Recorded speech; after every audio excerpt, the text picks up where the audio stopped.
अस्सलाम वालेकुम, मैं हूं Suhail Khan Niazi with home of physics chapter number 11 class 12 electrostatics. Start कर लेते हैं इलेक्ट्रोस्टैटिक्स से कि इलेक्ट्रोस्टैटिक्स क्या होता है। इलेक्ट्रोस्टैटिक्स को स्टैटिक इलेक्ट्रिसिटी या फ्रैक्शनल इलेक्ट्रिसिटी भी कहा जाता है। डिफ़ाइन कर लेते हैं कि इलेक्ट्रोस्टैटिक्स कौन सी ब्रांच है फिज़िक्स की। The branch of physics in which we study about electric charges at rest is known as electrostatics. Physics की वो ब्रांच जिसमें हम इलेक्ट्रिक चार्जेस की स्टडी कर लेते हैं, लेकिन जब इलेक्ट्रिक चार्जेस किस तरह होते हैं, रेस्ट पे होते हैं, मोशन नहीं करते। फिज़िक्स की इस ब्रांच में हम क्या करते हैं, चार्जेस को स्टडी कर लेते हैं और इस ब्रांच को क्या कहा जाता है, इलेक्ट्रोस्टैटिक्स कहा जाता है। आते हैं इलेक्ट्रिक चार्ज की तरफ कि इलेक्ट्रिक चार्ज क्या होता है। A body is said to be an electric charge if it has deficiency or efficiency of electrons. Efficiency means excess, ज़्यादती इजाफा। किसी भी बॉडी को हम इलेक्ट्रिक चार्ज कह सकते हैं अगर किसी बॉडी के अंदर इलेक्ट्रॉन की कमी हो, डिफिशिएंसी मीन्स कमी, और एफिशिएंसी या इजाफा हो इलेक्ट्रॉन का, तो हर उस बॉडी को हम क्या कह सकते हैं, इलेक्ट्रिक चार्ज कह सकते हैं।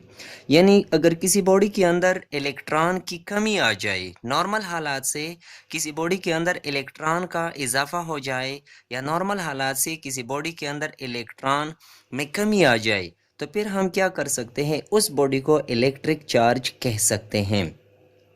टाइप्स ऑफ चार्जेस की तरफ आते हैं। Types of electric charges, there are two types of electric charges. Electric charges जो है इनकी दो किस्में हैं। एक किस्म को पॉजिटिव चार्ज कहा जाता है और दूसरी किस्म को नेगेटिव चार्ज कहा जाता है। पॉजिटिव चार्ज और नेगेटिव चार्जेस के नाम किसने दिए हैं, भाई बेंजामिन फ्रैंकलिन। बेंजामिन फ्रैंकलिन एक साइंटिस्ट है जिसने चार्जेस को पॉजिटिव और नेगेटिव की कैटेगरी में यानी क्लासेस में यानी किस्मों में डिवाइड किया गया है। Positive charge means removal of electrons और the charge of proton is called positive charge. यानी अगर किसी बॉडी से इलेक्ट्रॉन रिमूव हो जाए, चले जाए दूसरी बॉडी की तरफ, तो जिस बॉडी से इलेक्ट्रॉन चले जाते हैं उस बॉडी को पॉजिटिव चार्ज कहा जाएगा कि इस बॉडी के ऊपर पॉजिटिव चार्ज आ गया है। और the charge of proton is called positive charge, या प्रोटॉन का जो चार्ज होता है उसको भी पॉजिटिव चार्ज कहा जाता है। Negative charge means acceptance of electrons. अगर कोई बॉडी इलेक्ट्रॉन्स को एक्सेप्ट करे, कबूल करे, किसी बॉडी के अंदर इलेक्ट्रॉन आ जाए, तो उस बॉडी को क्या कहा जाएगा, नेगेटिव चार्ज कहा जाएगा। The smallest charge on a body, classical mechanics के लिहाज से या क्लासिकल फिजिक्स की रूह से किसी बॉडी के ऊपर जो स्मॉलेस्ट कम से कम चार्ज होता है is the charge of electron और प्रोटॉन। दुनिया में किसी बॉडी के ऊपर कम से कम चार्ज कितना चार्ज हो सकता है, या तो इलेक्ट्रॉन का चार्ज हो सकता है या प्रोटॉन का चार्ज हो सकता है। मॉडर्न फिजिक्स की रूह से फिर क्वार्क का कंसेप्ट भी आ जाता है। क्वार्क का कंसेप्ट इंशाल्लाह हम मॉडर्न फिजिक्स के अंदर पढ़ेंगे कि क्वार्क जो है ये सबसे छोटा चार्ज होता है, लेकिन क्वार्क भी ऐसे चार्जेस होते हैं जो किसी बॉडी के अंदर फ्रीली जो है एग्जिस्ट नहीं कर सकते। The charge of electron is, किसी इलेक्ट्रॉन के ऊपर कितना चार्ज होता है, E is equal to -1.6 10 power -19 coulomb के बराबर होता है।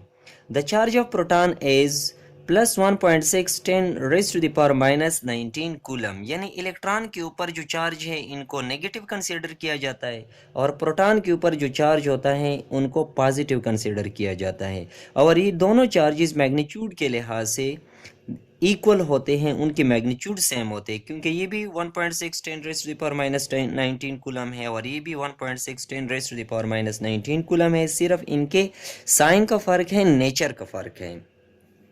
फिर आते हैं प्रॉपर्टीज़ ऑफ इलेक्ट्रिक चार्जेस की तरफ। Similar charges repel each other. जो सेम चार्जेस होते हैं, जिन चार्जेस की साइन सेम होते हैं, नेचर सेम होते हैं, वो चार्जेस एक दूसरे को क्या करते हैं, रिपेल करते हैं।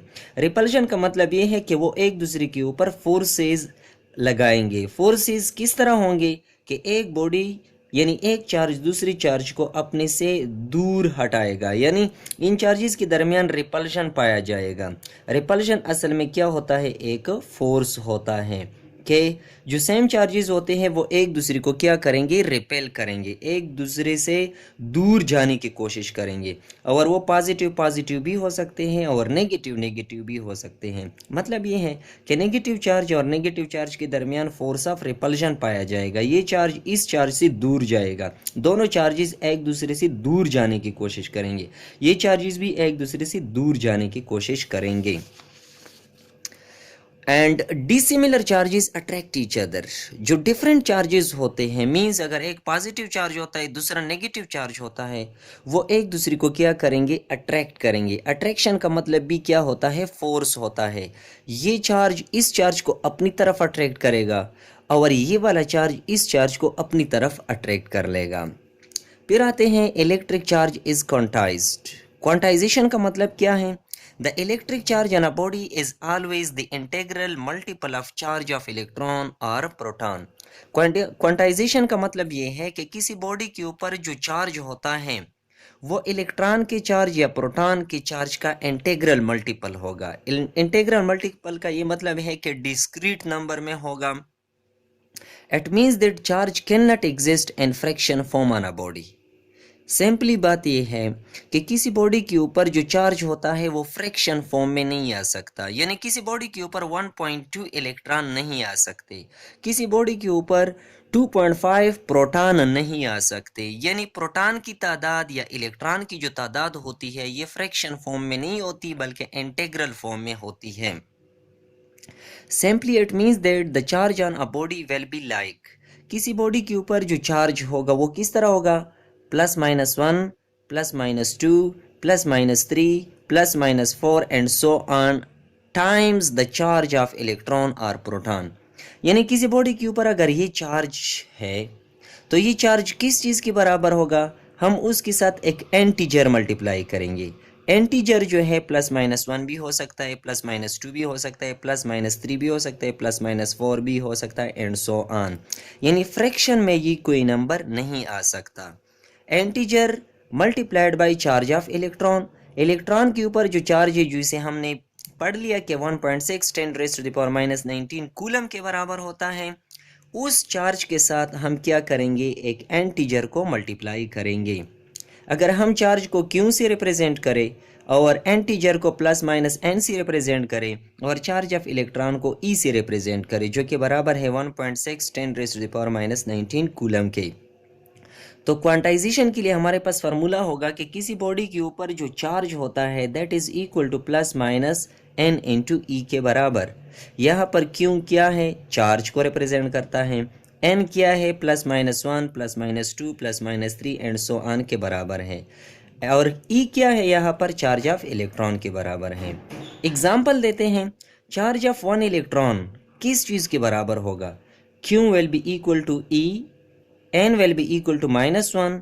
अगर हम Q की जगह यहाँ पर E पुट करें और n की जगह यहाँ पर -1 पुट करें तो एक इलेक्ट्रॉन के ऊपर जो चार्ज आ जाएगा that will be equal to E is equal to -1 multiplied by E, और E की जो वैल्यू होती है 1.6 10⁻⁻19 कूलम के बराबर है। सो एक इलेक्ट्रॉन के ऊपर जो चार्ज है that will be equal to -1 multiplied by 1.6 10⁻⁻19 coulomb के बराबर होगा।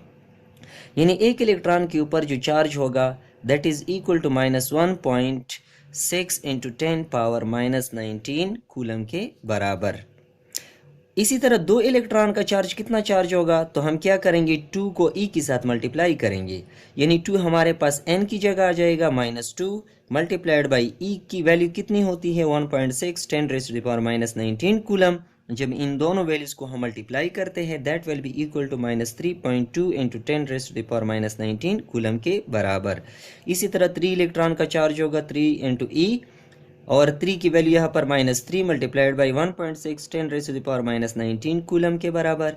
यानी 3 इलेक्ट्रॉन का चार्ज कितना चार्ज होगा, -4.8 इंटू 10⁻⁻19 कूलम, यानी हमारे पास 3 इलेक्ट्रॉन का चार्ज होगा। इसी तरह 4 इलेक्ट्रॉन का चार्ज कितना चार्ज होगा, तो हम 4 को क्या करेंगे, इलेक्ट्रॉन के चार्ज के साथ मल्टीप्लाई करेंगे तो हमारे पास 4 इलेक्ट्रॉन का चार्ज बन जाएगा -6.4 इंटू 10⁻⁻19 कूलम के बराबर। Electric charge is conserved. Conservation का मतलब क्या है, महफूज होना, यानी किसी प्रोसेस के अंदर इलेक्ट्रॉन की तादाद या जो प्रोटॉन की तादाद होती है वो महफूज होती है। महफूज का मतलब ये है कि न उसमें इजाफा आता है और न उसमें कमी आती है। Charge can neither be created nor destroyed but it can be transferred from one body to another body. किसी प्रोसेस के अंदर चार्ज जो है ये न तो क्रिएट हो सकता है और न डिस्ट्रॉय हो सकता है। एग्जाम्पल क्या है, हमारे पास ही एक बॉडी है और इस बॉडी के ऊपर कितना चार्ज है, पॉजिटिव 4 चार्जेस उसके ऊपर स्टोर हैं, यानी इसके ऊपर प्लस चार्जेस जो है वो स्टोर है। इस बॉडी के साथ हम क्या करते हैं, एक दूसरी बॉडी को कांटेक्ट में लाते हैं। ठीक है, अब देखें हमारे पास यहाँ पर सिस्टम के अंदर टोटल चार्जेस की तादाद कितनी है, 4 चार्जेस है। यहाँ पर 4 चार्जेस है, 1 2 3 4। सिस्टम के अंदर यहाँ पर यानी चार्जेस की तादाद जो है वो 4 है। जब हम इस बॉडी के साथ ये बॉडी कांटेक्ट में लाते हैं तो क्या होगा, 2 चार्जेस जो हैं वो इस बॉडी से इस बॉडी की तरफ ट्रांसफ़र होंगे। तो यहाँ पर भी चार्जेस की तादाद कितनी हो गई, 4। यहाँ पर भी चार्जेस की तादाद कितनी हो गई, 4।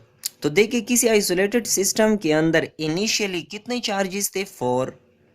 उस आइसोलेटेड सिस्टम के अंदर 2 चार्जेस की 2 बॉडीज़ के ऊपर अगेन यानी इस सिस्टम में हमारे पास टोटल चार्जेस अगेन कितने हैं, 4 चार्जेस हैं। तो इसका मतलब ये हुआ कि चार्जेस एक बॉडी से दूसरे बॉडी की तरफ ट्रांसफ़र हो सकते हैं, लेकिन चार्जेस की जो तादाद है उसमें न कमी आती है और न उसमें इजाफा आता है। यहाँ पर भी 4 चार्जेस है और यहाँ पर भी 4 चार्जेस है।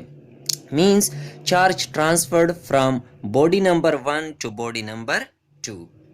Under normal conditions, the number of electrons and protons are equal in magnitude in a body and such a body is called neutral body. आम हालात में किसी बॉडी के अंदर इलेक्ट्रॉन की तादाद और प्रोटॉन की तादाद बराबर होती है। स्ट्रिक्टली स्पीकिंग बॉडी का मतलब ये है एटम।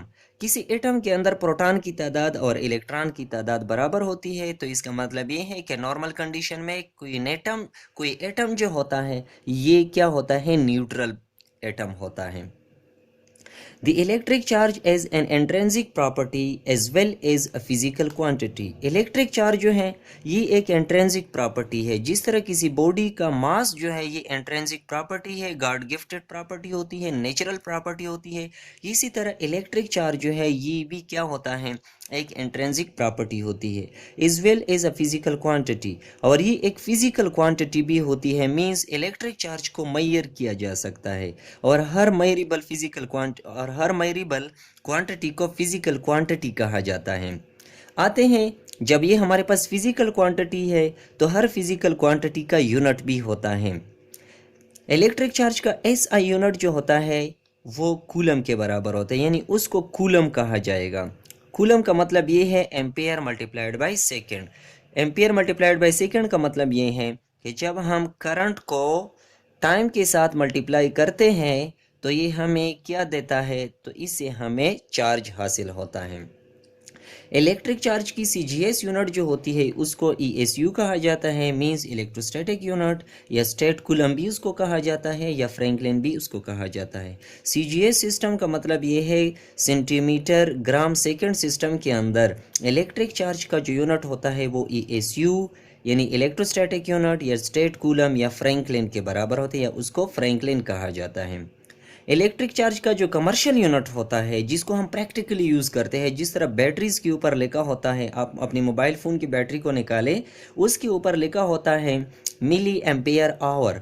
मिली एम्पेयर आवर का मतलब ये है कि ये इलेक्ट्रिक चार्ज की कैपेसिटी को रिप्रेजेंट करता है कि किसी बैटरी के अंदर इलेक्ट्रिक चार्ज की कितनी कैपेसिटी स्टोर हो सकती हैं, और उसी यूनिट को कमर्शियल यूनिट कहा जाता है जिसको AH से रिप्रेजेंट किया जाता है। जो बड़ी बैटरीज होती हैं उनके ऊपर AH लिखा होता है, और जो छोटी बैटरीज होती है जिस तरह मोबाइल फ़ोन की बैटरी या 555 का जो सेल होता है उसके ऊपर इलेक्ट्रिक चार्ज जो होता है वो मिली एम्पियर आवर में लिखा होता है। मिली एम्पियर आवर क्या है, ये कमर्शियल यूनिट है किस चीज़ का, इलेक्ट्रिक चार्ज का। इसी तरह केमिकल यूनिट जो है, chemical unit of electric charge, इसको कहा जाता है फेराडे। अब कन्वर्जन की तरफ आते हैं। 1 कूलम ऑफ चार्ज जो होता है ये बराबर होता है 1 एम्पेयर इंटू 1 सेकेंड के बराबर। यानी अगर हम इस फार्मूले में करंट की जगह एम्पियर लिख दें जो कि करंट का यूनिट है और टाइम की जगह सेकंड लिख दें तो हमारे पास कूलम जो है एम्पियर इंटू सेकंड के बराबर होगा, एम्पियर इंटू सेकंड के बराबर। इसी तरह 1 कूलम चार्ज जो है 6.25 into 10 raise to the power 18 electrons के बराबर होता है। ये फार्मूला या ये डेरिवेशन हम कहाँ से कर सकते हैं, ये हम Q is equal to N into E से कर सकते हैं। यहाँ पर अगर हम 1 कूलम लिख दें, यहाँ पर अगर हम N लिख दें और E की जगह 1.6 इंटू 10 पावर माइनस 19 कूलम लिख दें, फिर N निकालें तो इस साइड को भी इस वैल्यू पर डिवाइड करें और इस साइड को भी डिवाइड करें तो हमारे पास 1 कूलम ऑफ चार्ज आ जाएगा 6.25 into 10 raise to the power 18 electrons के बराबर। इसी तरह 1 कूलम ऑफ चार्ज जो है इलेक्ट्रोस्टैटिक यूनिट में 3 into 10 raise to the power 9 ESU के बराबर होता है या फ्रैंकलिन के बराबर होता है। इसी तरह 1 एम्पियर आवर जो है, जो कि हमारे पास कमर्शियल यूनिट है, ये SI यूनिट में किस वैल्यू के बराबर होता है, that is equal to 3600 coulomb. 1 faraday कितना चार्ज होता है, 96,500 कूलम के बराबर। यानी फेराडे जो है ये इलेक्ट्रिक चार्ज का बिगेस्ट यूनिट है और ये एक केमिकल यूनिट है। फिर आते हैं डायमेंशन ऑफ इलेक्ट्रिक चार्ज की तरफ। चार्ज का फार्मूला होता है Q is equal to IT। Current हमारे पास एक बेस फिजिकल क्वांटिटी है, टाइम भी हमारे पास एक बेस फिजिकल क्वांटिटी है, तो हमारे पास चार्ज का डायमेंशन आ जाएगा that is equal to, current के लिए हमारे पास डायमेंशन होता है A और टाइम के लिए हमारे पास डायमेंशन होता है कैपिटल D। तो ये हमारे पास क्या है, डायमेंशनल फार्मूला है या डायमेंशन है किस चीज़ का, इलेक्ट्रिक चार्ज का। Thank you.